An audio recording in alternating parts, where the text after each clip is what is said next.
Selamat pagi anak-anak, bagaimana kabar kalian hari ini? Semoga kita semua dalam keadaan sehat dimanapun kita berada. Sebelum kita memulai pembelajaran kita, ada baiknya kita berdoa terlebih dahulu. Marilah kita berdoa. Allah Bapa kami yang berkata dalam kerajaan surga, segala puji syukur kami ucapkan kepada-Mu ya Tuhan atas pemberkatan-Mu yang telah kami rasakan dan kami terima hingga pada saat ini. Ya Bapa, berkatilah pembelajaran dari kami mulai dari awal sampai dengan akhir nanti. Terima kasih Tuhan, hanya dalam anak Tuhan Yesus Kristus kami berdoa dan bersyukur. Haleluya, amin. Baiklah anak-anak, sebelum kita memulai pembelajaran kita, ada baiknya kepada kalian untuk mengabsen terlebih dahulu dan kepada anak ibu supaya selalu mengikuti protokol-protokol ataupun anjuran yang telah ditetapkan pemerintah dalam mencegah penyebaran virus corona, yang dimana kita selalu mencuci tangan, kita selalu menjaga jarak, dan ketika kita keluar dari rumah harus memakai masker selalu. Baiklah anak-anak, materi kita hari ini yaitu tentang flora dan fauna. Sebelum ibu menjelaskan apa itu pengertian dari flora dan fauna, ibu akan menjelaskan apa yang menjadi tujuan pembelajaran kita hari ini. Yang dimana tujuan pembelajaran kita di sini ada 5.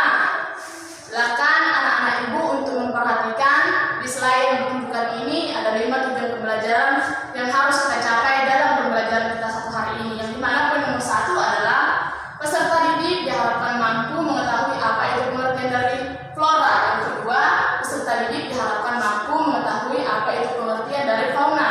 Yang ketiga, peserta didik diharapkan mampu mengetahui persebaran flora yang ada di Indonesia. Yang keempat, peserta didik diharapkan mampu mengetahui persebaran fauna yang ada di Indonesia.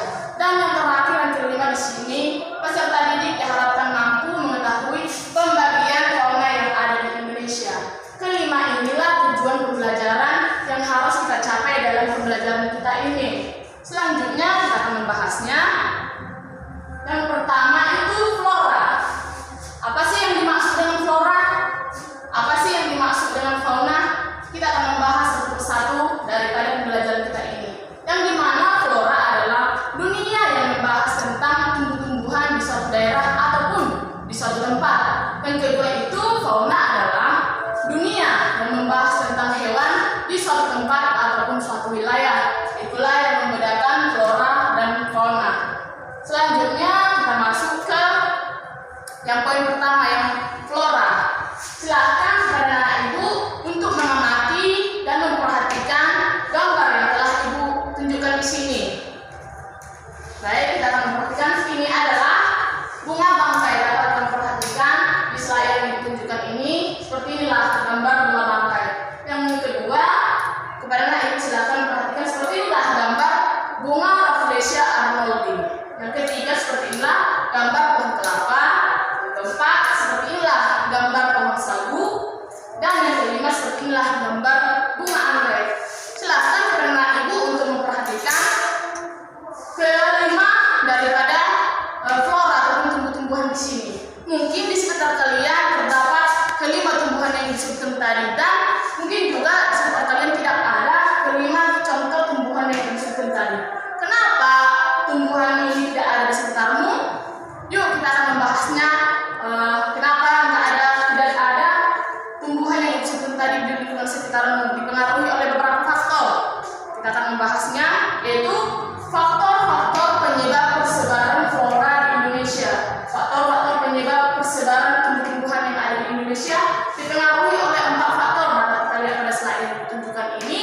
Poin nomor 1 yaitu faktor iklim. Faktor iklim ini dimaksud yaitu faktor iklim yaitu keadaan cuaca di suatu tempat. Yang kedua, jenis tanah mempengaruhi seperti apa jenis tanah tersebut sehingga terjadi persebaran tumbuhan yang tadi.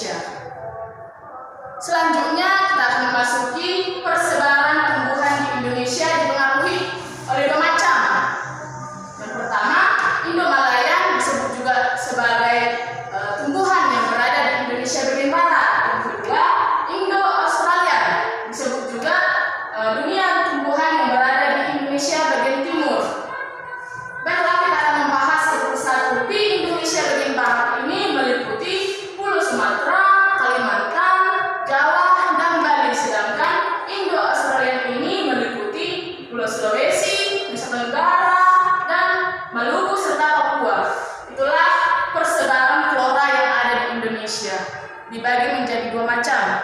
Sekarang kita akan membahas karakteristik flora yang ada di Indonesia bagian barat dan Indonesia timur.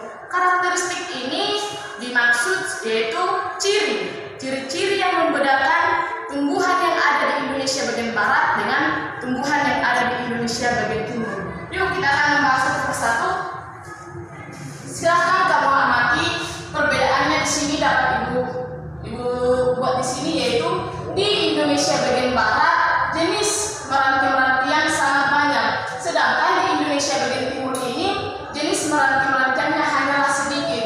Poin yang kedua, di Indonesia bagian barat ini terdapat berbagai jenis rotan, sedangkan di Indonesia bagian timur ini tidak terdapat berbagai jenis rotan.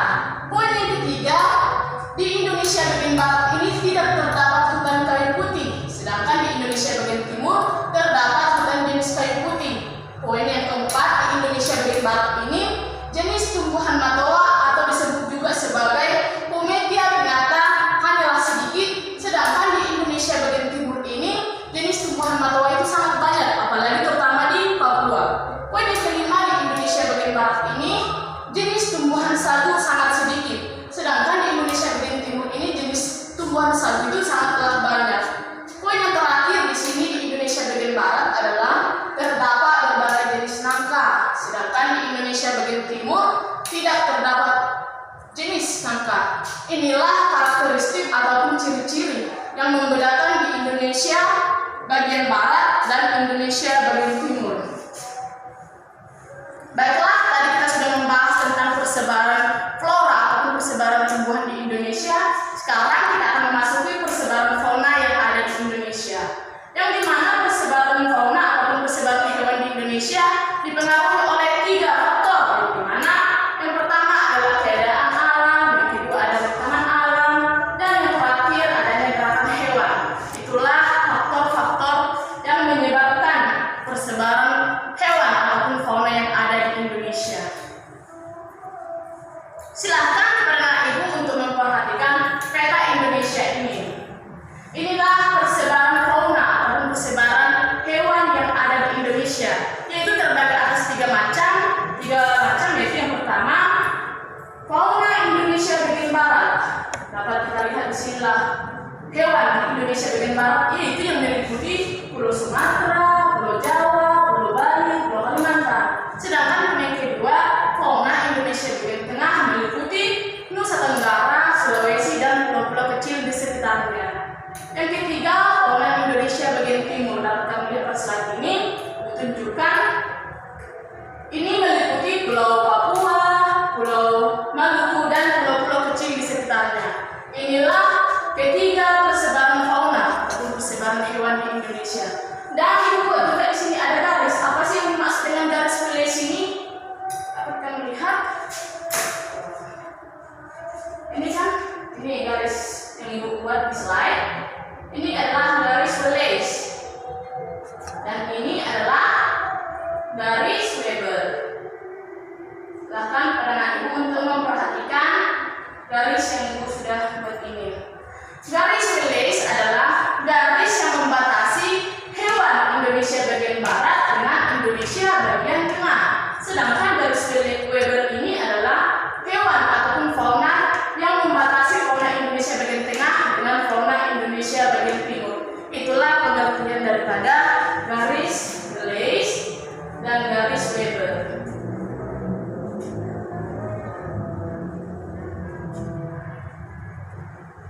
Oke, selanjutnya kita akan membahas satu persatu, yang dimana yang pertama tadi adalah fauna Indonesia bagian barat.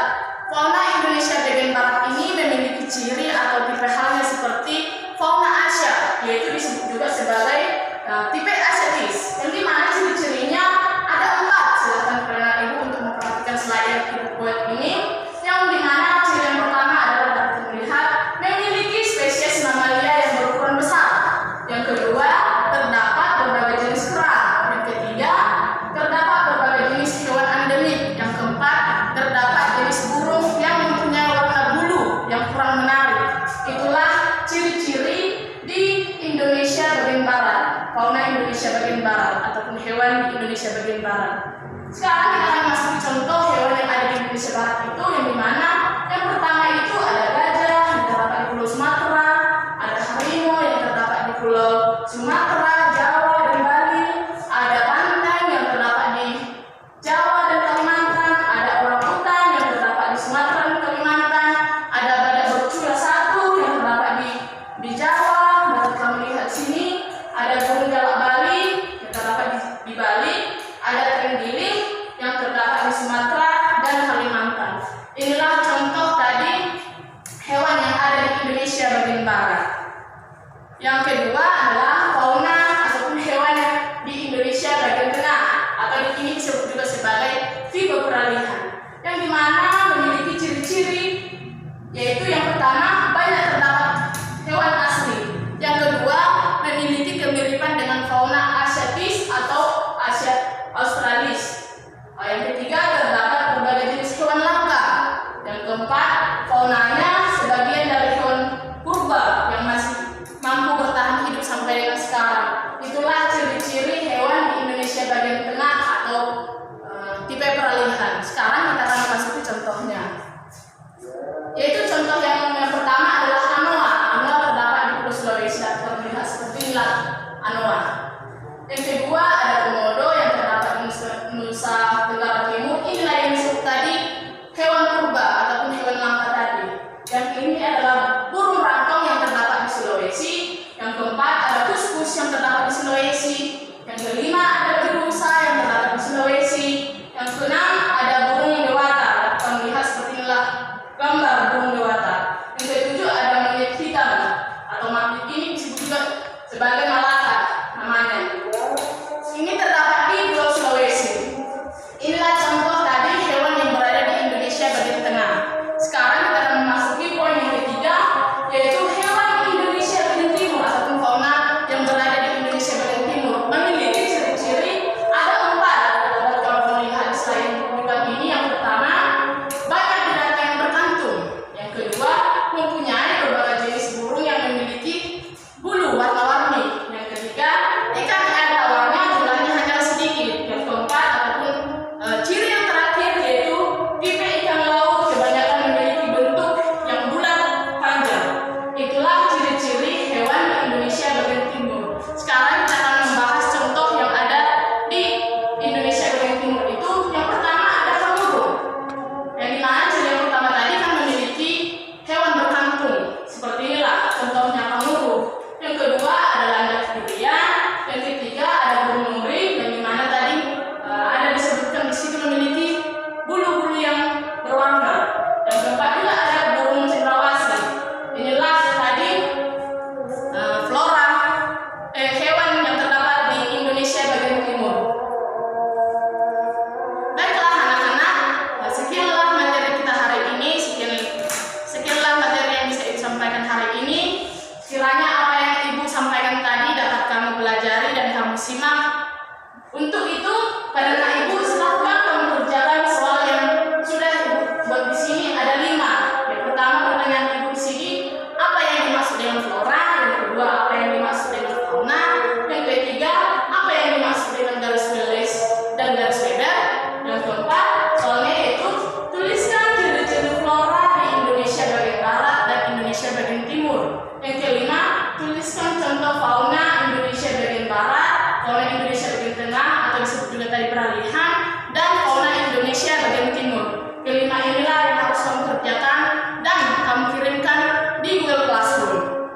Seperti biasanya kamu mengirim, buat juga catatan kamu untuk tertinggal supaya kamu dapat mempelajari ke depannya ataupun dapat kamu menjawabnya ini yang dari catatan yang tadi kamu buat. Baiklah anak-anak, demikianlah pembelajaran yang bisa disampaikan hari ini. Kiranya apa yang disampaikan tadi dapat kamu pelajari lagi di